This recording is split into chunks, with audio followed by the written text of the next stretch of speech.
లేకపోయినా పార్లమెంటులో నోరు లేకపోయినా నిన్ను పార్లమెంటు సభ్యుడిగా గెలిపించి పంపిస్తే తెలంగాణ రాష్ట్రం వచ్చింది. వచ్చిన రాష్ట్రంలో మా పాలమూరుకు ఇచ్చిందేంది, నువ్వు తెచ్చిందేంది అని నేను ఈరోజు చంద్రశేఖరరావుని అడుగుతున్నా. చంద్రశేఖరరావు గారు నేను అడుగుతున్నా, ఉమ్మడి రాష్ట్రంలో సమైక్య పాలనలో 60 సంవత్సరాలు ఆంధ్ర వాళ్ళు చెరబట్టి పడావు పెట్టిన పాలమూరు రంగారెడ్డి ఎత్తిపోతలు కానీ, కల్వకుర్తి లిఫ్ట్ ఇరిగేషన్ కానీ, కోయిల్ సాగర్, భీమా, నెట్టెంపాడు ఏదైనా ప్రాజెక్టులు 10 ఏళ్లలో పూర్తి చేసినవా? ఏదైనా పరిశ్రమలు మా పాలమూరుకు తీసుకొచ్చినవా? అంతెందుకు ఆనాడు కాంగ్రెస్ పార్టీ అధికారంలో ఉన్నప్పుడు పాలమూరు యూనివర్సిటీ మంజూరు చేసి ఈ ప్రాంతంలో ఉన్న తండాలు, దళిత వాడల్లో ఉన్న పేదల బిడ్డలు, బలైన వర్గాల బిడ్డలు చదువుకోవాలి, డాక్టర్లు, లాయర్లు, ఇంజనీర్లు కావాలి, ఐఏఎస్లు, ఐపీఎస్లై రాజ్యం ఏలాలి అని ఆనాడు కాంగ్రెస్ పార్టీ పాలమూరు యూనివర్సిటీ ఇస్తే అక్కడ చదువులు చెప్పే పంతుల పదవులు 150 ఉంటే 10 ఏళ్ళు 130 ఖాళీలు పెట్టిండు. యూనివర్సిటీ పేరు మీద పంతులు లేకపోతే పిల్లలు చదువుకునేది ఎట్లా అని చెప్పి నేను చంద్రశేఖరరావును ప్రశ్నిస్తున్నా. మా ప్రాజెక్టులు గట్టలే, కృష్ణానది మా పక్కనే పారుతున్నా, మా జూరాల ప్రాజెక్టు పూర్తి చేయకుండా, మా పాలమూరు రంగారెడ్డి ఎత్తిపోతల పథకాన్ని పూర్తి చేయకుండా ఇవాళ మా రైతులు వలసలు పోతుంటే నువ్వు ఆనందంతో నీ రాజ్యం నడుపుకున్నావు తప్ప మాకేమన్నా ఇచ్చినవా? మాకు చదువుకుల్లో సహకరించలే, మాకు ఉద్యోగ ఉపాధి అవకాశాల్లో సహకరించలే, మా ప్రాంతానికి పరిశ్రమలు తీసుకురాలే. మళ్ళీ ఇవాళ పనులు ఇగిలించుకుంటూ వచ్చి మాకు ఓట్లు వేయండి, మేము పనులు ఇగిలిస్తాము, పార్లమెంట్లో పోయి గుర్రు పెట్టి నిద్రపోతామని అంటున్నాడు. నేను ఒక్క మాట అడగదలుచుకున్నా. శ్రీనివాసరెడ్డి మంచోడే, నాకు కూడా తెలిసినోడే. గతంలో కాంగ్రెస్ పార్టీ ఆయనని ఎంపీటీసీ చేసింది, కేసీఆర్ ఎంపీ చేసిండు, ఆయన అదృష్టం బాగానే ఉంది. 5 ఏళ్ళు పార్లమెంట్లో శ్రీనివాసరెడ్డి ఏ రోజైనా పల్లెత్తు పలకరింపు మాట్లాడిండా? పాలమూరు రంగారెడ్డి ఎత్తిపోతల ప్రాజెక్టు గురించి ప్రస్తావించిండా? మనిషి మంచోడే కానీ మంచానికి పడ్డాడు. లేవనికే శాత కాదు, లేస్తే మాట్లాడనికే ఆయనకు అధికారం లేదు. మరి అట్లాంటి శ్రీనివాసరెడ్డిని మళ్ళొక్కసారి ఇవాళ కేసీఆర్ గారు వాళ్ళ అభ్యర్థి అని పంపించిండు. ఏం చూసేయాలి? పిల్లగాడు 5 ఏళ్ళు చదివిండు, ఇవాళ పరీక్షలు రాయనికి వచ్చిండు. 5 ఏళ్ళలో నేర్చుకోకపోయే, ఈ ప్రాంతం గురించి మాట్లాడకపోయే. అట్లాంటి శ్రీనివాసరెడ్డికి ఓటేస్తే ఇవాళ మనకేమన్నా ఉపయోగమా? నిన్న మన కేటీఆర్ అంటున్నాడు, మా కారు కొంచెం ఖరాబ్ అయింది, గ్యారేజ్కి పోయిందని.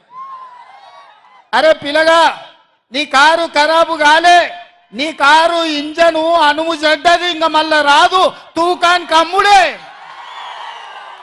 తూకం పెట్టి అమ్ముడే, వర్క్ షాప్ నుంచి మళ్ళా ఇంటికి రాదు.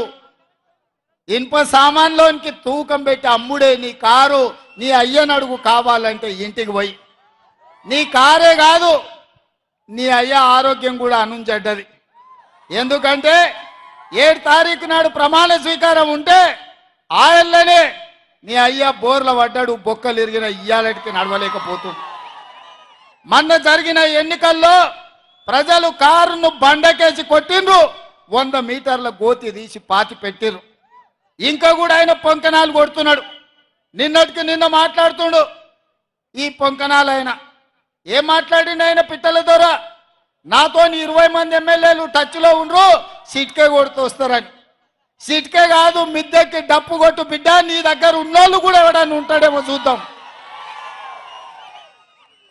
గతంలో లాగా కాంగ్రెస్ ఎమ్మెల్యేలు గొర్రెల మంద తొడేళ్లలాకొచ్చి తేప కొట్టి కొట్టుకపోదాం అనుకుంటున్నాం బిడ్డ.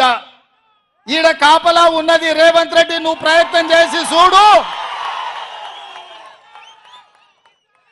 ఈడ మా ఎమ్మెల్యేలను కంచేసి కాపాడుకునే శక్తి హైటెన్షన్ వైర్ రేవంత్ రెడ్డి ఉన్నాడు బిడ్డ. వచ్చి ముట్టుకో. కరెంటు తీగ మీద కాకి కరెంటు కొడితే ఎట్లా కర్రెగా సస్తలో నువ్వు కాంగ్రెస్ వైపు చూస్తే నీ సంగతి గట్లనే అవుతుంది. నువ్వు మా దిక్కు కాదు, నీ దొడ్ల సాయంత్రానికి ఎన్ని వచ్చినా ఒకసారి లెక్క పెట్టుకో బిడ్డ, నీ సంగతి చెప్తా గాని. 100 రోజులు కాలే 100 రోజుల్లో ఆడబిడ్డలకు ఆర్టీసీలో బస్సు ఉచితంగా ఇచ్చినాం. 35 కోట్ల మంది ఆడబిడ్డలు ఇవాళ బస్సులలో ఉచితంగా ప్రయాణం చేస్తారు. 100 రోజులు కాలేదు, ఆరోగ్యశ్రీ పథకం ద్వారా 10 లక్షల రూపాయలు ఉచితంగా మహిళల ఇవాళ అన్ని కుటుంబాలకు ఆరోగ్యాన్ని అందించినాం. ఇదే కాదు, మాట ఇచ్చినాం, కట్టెలపై నుంచి విముక్తి కలిగిస్తాం, మీ కన్నీళ్లు దూడిస్తాం, మిమ్మల్ని ఆదుకుంటామని ఆడబిడ్డలకు మాట ఇచ్చి నరేంద్ర మోడీ 1200 రూపాయలు సిలిండర్ చేస్తే ఇవాళ ఆడబిడ్డలకు 500 రూపాయలకే సిలిండర్ ఇచ్చి ఈ ప్రభుత్వం ఆడబిడ్డల ప్రభుత్వం, ఈ ప్రభుత్వం ఆడబిడ్డల్ని ఆదుకుంటామని చెప్పినాం.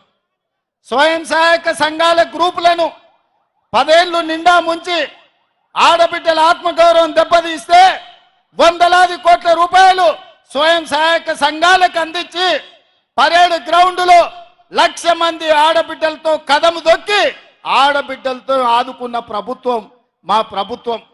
ఇదే కాదు, 3 నెలల్లో నీళ్లు నిధులు నియామకాల పేరు మీద తెలంగాణ ఉద్యమం వచ్చి 1200 మంది తెలంగాణ బిడ్డల ఆత్మ బలిదానాలు చేసుకుంటూ వచ్చిన రాష్ట్రంలో నువ్వు ఉద్యోగ నియామకాలు చేపట్టకపోతే ఇందిరమ్మ రాజ్యం ప్రజాపాలన వచ్చిన ఎంబడే 3 నెలల్లో 30,000 మంది నిరుద్యోగ యువకులకు ప్రభుత్వంలో ఉద్యోగాలు ఇచ్చి ఆ నిరుద్యోగ యువకులల్లా ముఖ్యంగా ఆడబిడ్డల కళ్ళల్లో ఆనందం చూసి మేము కడుపుకు నింపుకున్నాం. అదేవిధంగా బీసీల జనాభా లెక్కలు 60 ఏళ్ళ నుంచి లెక్క పెట్టకపోతే మేము వచ్చి బీసీ జనాభా లెక్కలేసి వాళ్ళు ఎంతమంది ఉన్నారో అంత నిధులు ఇస్తామని మాటిచ్చి రాహుల్ గాంధీ గారు ఇచ్చిన మాట మీద ఇవాళ బీసీ జనాభా లెక్కలేస్తున్నాం. మేము ఈ రకంగా ఈ జిల్లాలో ఇంతకుముందు మిత్రుడు వంశీచంద్రెడ్డి చెప్పినట్టు మక్తల్ నారాయణపేట కొడంగల్ ఎత్తిపోతల పథకమే కాదు, medical college, engineering college, veterinary college, nursing college, degree college, మహిళా డిగ్రీ కాలేజీలు, జూనియర్ కాలేజీలు, లా కాలేజీలు మన జిల్లాకి ఇచ్చి మన జిల్లాల పేదలు చదువుకోవడానికి అన్ని విద్యా ఉపాధి అవకాశాలు కల్పించడానికి వాళ్ళు నిర్ణయం తీసుకున్నాం. 100 రోజుల్లో 10,000 కోట్ల రూపాయలు ఈ పాలమూరుకు మంజూరు చేసి పాలమూరు రంగారెడ్డి ఎత్తిపోతల పథకానికి 45 టీఎంసీల నీళ్ల కేటాయింపే కాదు 30,000 కోట్ల రూపాయలు కేంద్ర ప్రభుత్వం నుంచి రాబట్టడానికి కేంద్ర ప్రభుత్వాన్ని ఒత్తిడి చేసి ఇవాళ పార్లమెంట్లో మేము కొట్లాడుతున్నాం. ఇన్ని పనులు ఈ పాలమూరు జిల్లా కోసం మేం చేస్తుంటే ఇవాళ ఈ పాలమూరులో కాంగ్రెస్ను ఓడగొట్టాలి అని చెప్పి గద్వాల గడీల నుంచి దొర్సాని బయలుదేరింది. నేను ఒక్క మాట అడగదలుచుకున్నా మిత్రులారా, నేను ఒక్క మాట చెప్పదలుచుకున్నా. గద్వాల గడీల దొరలకైనా గజ్వేల్లో ఫామ్ హౌస్ దొరలకైనా మీ ఫామ్ హౌస్ల ముందల మీ గడీల ముందల బానిసలుగా మేము బతకదలుచుకోలేదు. మీ కాళ్ళ కింద చెప్పులమో మీ నెత్తి మీద గొడుగో లేకపోతే నీ చేతిలో సురకత్తాయి మా అన్నదమ్ములనే మేము పొడుచుకోదలుచుకోలేదు. మీరు అనుకుంటుండొచ్చు గతంలో లాగానే ఈ పాలమూరు బిడ్డలు మీ కాళ్ళ కింద చెప్పులుగానో మీ నెత్తి మీద గొడుగలుగానో మీ చేతిలో సురకత్తులుగానో మారి మమ్మల్ని మేము పొడుచుకొని చేస్తే మా శవాల మీద మీరు గద్దెనెక్కాలని కలలుగా అంటుండ్రేమో. మీ జాతకం, మీ రంగు, మీ నీతి, మీ జాతి మేము గుర్తించడం, మిమ్మల్ని పండబెట్టి తొక్కి పార్లమెంటు కాంగ్రెస్ పార్టీ అభ్యర్థిని పంపించే బాధ్యత మా కాంగ్రెస్ పార్టీ కార్యకర్తలు తీసుకుంటారు.